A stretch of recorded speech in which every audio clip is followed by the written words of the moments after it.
বাগান মালিকের অনুমতি ছাড়া কিছুতেই এই ফল খাওয়া উচিত নয়। অবশ্যই মালিকের কাছে অনুমতি নিতে হবে, কিন্তু মালিক গাছের ফল দিবে কিনা তাও তো ঠিক বলা যায় না। আমি অসহ্য ক্ষুধা নিয়ে চলবো বা কিভাবে? এত বড় বাগানের অসংখ্য ফল থেকে একটি ফল খেলে মালিকের মোটেই ক্ষতি হবে না। তারপরও গাছের ফল ছিঁড়ে খাওয়ার সাহস তার হলো না। সে বাগানের পাশে জলাধার থেকে একটি আপেল কুড়িয়ে পায়। ক্ষুধায় কাঁপতে থাকা শরীর নিয়ে আপেলটি খেয়ে কিছুটা স্বস্তি পায়, কিন্তু খাওয়া শেষে তার অন্তরে অদ্ভুত এক ধাক্কা লাগে। সে আপেল চুরি করে খেয়েছে।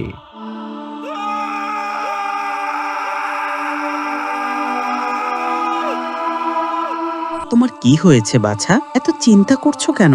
আমার পাপ আমাকে চিন্তায় ফেলেছে মা। তা তুমি এমন কি পাপ করেছো যার জন্য তোমাকে দুশ্চিন্তা করতে হচ্ছে? আমি অনেক বড় গুনাহ করে ফেলেছি, যা আমি জীবনে কখনো করিনি। আমি সেটা তোমাকে বলতেও লজ্জা পাচ্ছি। কি করেছো খুলে বলো আমাকে। পুরো ঘটনা শুনে তার মা তাকে মালিকের কাছে গিয়ে ক্ষমা চাইতে বলে। আসসালামু আলাইকুম। ওয়ালাইকুম আসসালাম ওয়া রাহমাতুল্লাহি ওয়া বারাকাতুহু। হে যুবক, আমার কাছে তুমি কি দরকারে এলে? আমি একজন ছাত্র। গতকাল আমি আপনার বাগানের নিকট দিয়ে যাচ্ছিলাম। খুব ক্ষুধার্ত ছিলাম। কাছে খাবার কেনার মতো কোনো পয়সাও ছিল না। বাগানে প্রচুর ফল দেখে আমার মনে হলো ক্ষুধার অসহ্য যন্ত্রণা সইবার চেয়ে এই বাগান থেকে একটি ফল খেয়ে ফেলি। তবে ক্ষুধার যন্ত্রণা সইতে না পেরে বাগানের পাশের জলাধারে পড়ে থাকা একটি ফল আমি খেয়ে ফেলি। পড়ে থাকা ফল খেয়েছো তো এখন আমার কাছে কি জন্য এলে? আমি আপনার অনুমতি ছাড়া আপনার বাগানের ফল খেয়েছি।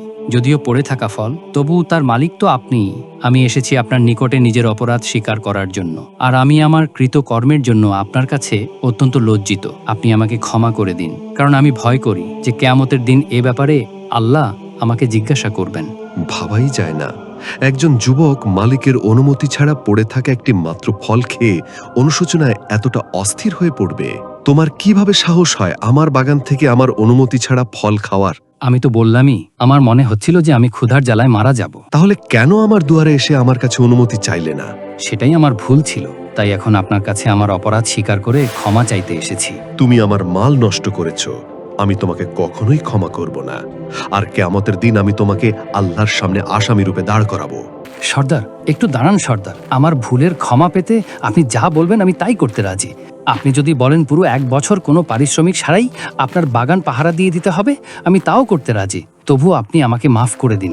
নামাজের দেরি হয়ে যাচ্ছে যুবক, তুমি আর কথা বাড়িও না। তুমি কি যেন বলছিলে? ভুলের ক্ষমা পেতে যে কোনো কিছু করতে রাজি? হ্যাঁ সর্দার, আপনি যা বলবেন আমি তাই করব। আমার একটা মেয়ে আছে, আমি চাই তাকে তোমার সঙ্গে বিয়ে দিতে। তোমার ক্ষমা পাওয়ার এটাই একমাত্র শর্ত। তুমি কি পারবে আমার মেয়েকে বিয়ে করতে?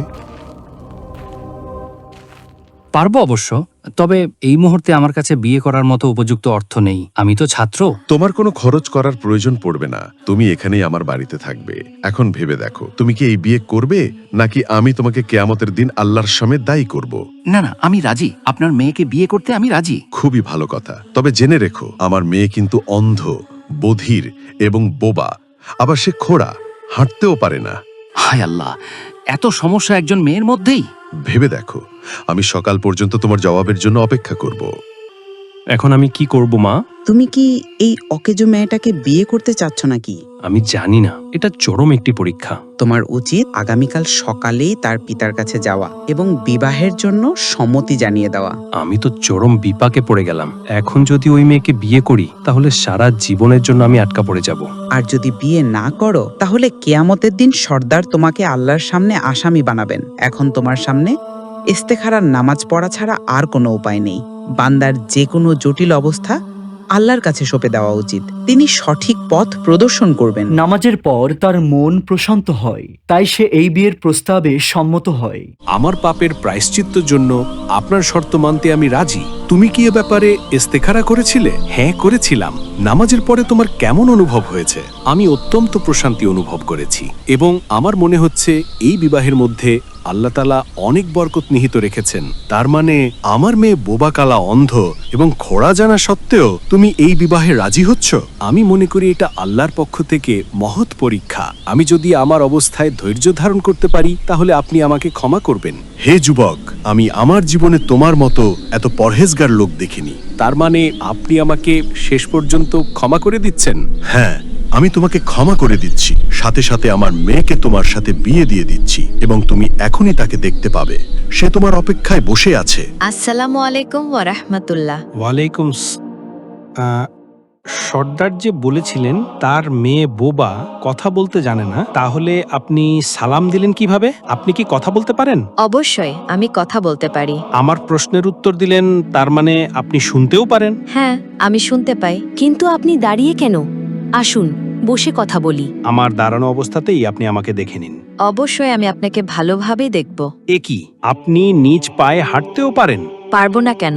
আর এতে আশ্চর্য হবারই বা কি আছে?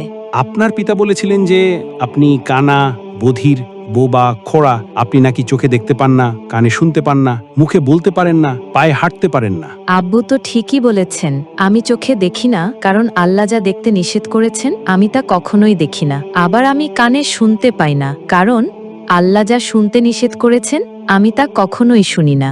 আর আমি বোবা, কারণ আল্লাহ যা বলতে নিষেধ করেছেন আমি তা বলতে পারি না। সাথে সাথে আমি খোড়াও, কারণ আমি সে পথে কখনোই পা বাড়াই না যে পথে আল্লাহ নারাজ হন। হায় আল্লাহ, তাহলে এটা ছিল আপনার বাবার পরীক্ষা। আর আপনি এই পরীক্ষায় সফলভাবে উত্তীর্ণ হয়েছেন। আব্বাজান একজন পরহেজগার মানুষ, আর আমি তার পরম আদরের মেয়ে। তাই তিনি সবসময় চাইতেন আমাকে একজন সৎ পরহেজগার যুবকের হাতে তুলে দিবেন। আপনি সেই কাঙ্ক্ষিত সৎ পরহেজগার যুবক।